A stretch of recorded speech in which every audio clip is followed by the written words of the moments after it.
Austinay. Okay. Does it matter what type of food I feed him? Austin. Austin, come.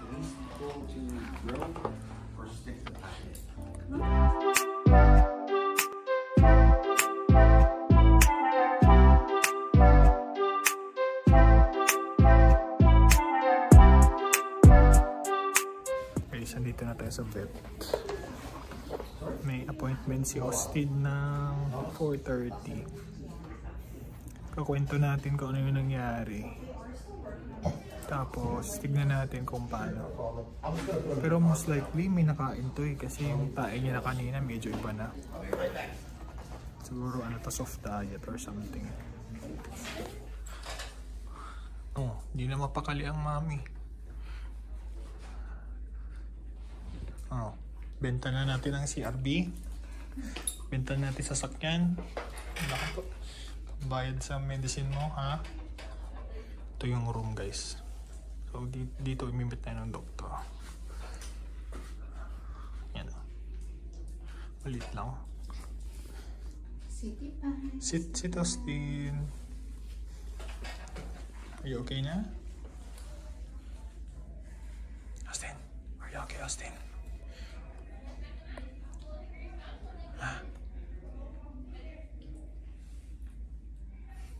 Siyang ganang kumain eh. Hirap pa yung pakainin. Yung mga carrots saka yung treats lang kinakain niya. Ayaw niya ng dog food. So yun yung concern natin, yung pagkain niya. Tapos yung paghina niya talaga. Okay, since family clinic to, i-reimburse to, di ba? O pag mga check up, ganun. Pag mga billing na ganito, basta may mangyari sa kaso mo, eh sagot ng insurance, di ba? Pag may sakit. May sakit naman talaga siya eh. Pag check up or pag routine check up, saka yung mga vaccine ganun, sagot mo yun. Pero pag may sakit, mga surgery ganun, covered ng insurance, di ba? Yan. So may insurance si Austin. Babayad kami. Ayan na yung doktor. Teka lang. Ay, yummy. Yummy. Ano mo? Oh, gutom na to ha.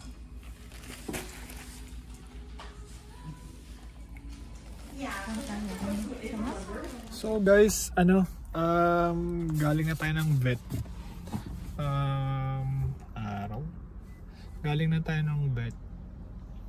Chinek naman siya. So kunento naman yung nangyari. Tapos chinek yung puso niya, yung gums niya,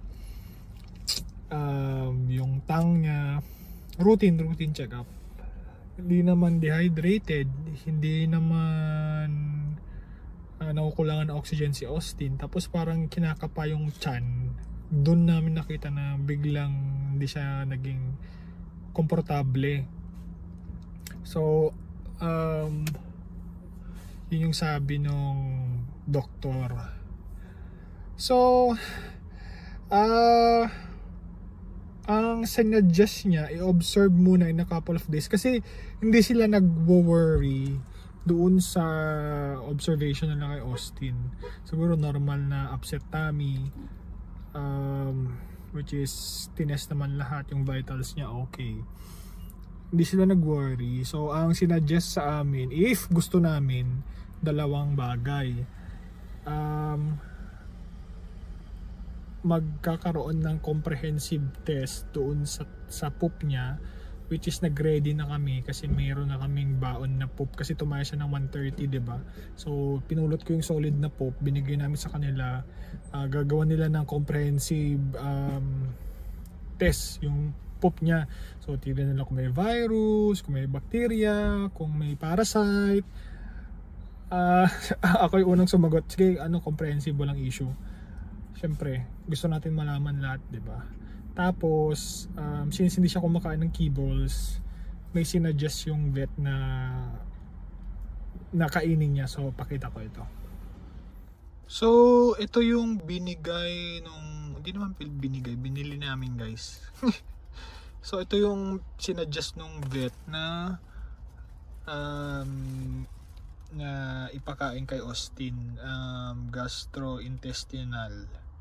So, ang problema, chicken siya, allergic siya sa chicken.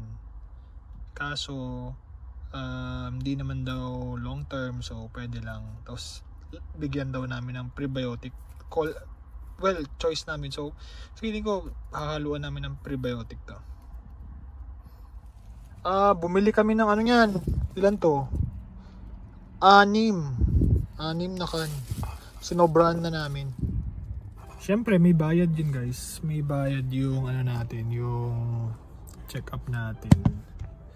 At ang binayaran namin is 400, around 460.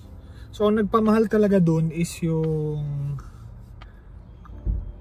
test, comprehensive test niya, and then yung consultation ng doktor, 130 plus. So dun pa lang almost 400 na. Yung kan mura lang eh.